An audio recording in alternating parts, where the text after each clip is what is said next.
tuendelee, tunahitaji kuheshimiana, alafu tambua vipawa vya wengine. Hebu sema tambua kipawa cha wengine.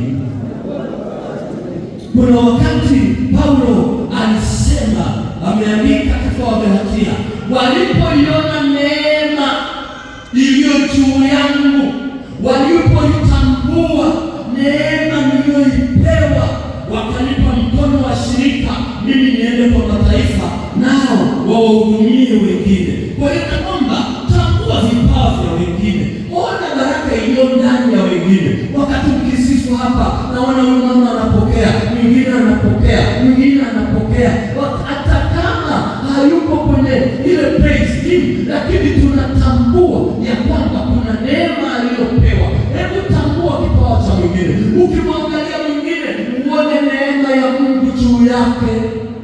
Mwangalie mwingine. Je, unaona neema ya Mungu juu yake? Haleluya! Ona neema, usione tu huyu na makunyanzi, huyu wala nywele hajaweka nani, huyu wewe. Hapana, ona neema ya Mungu ile iliyoita tu akakuunganisha kuwa ndugu katika Kristo. Ni neema ya ajabu, ni utukufu wa ajabu. Wewe rafiki zangu, hakikisha ya kwamba unatambua vipawa vya mwingine. Nimalizie sasa, tunapoenda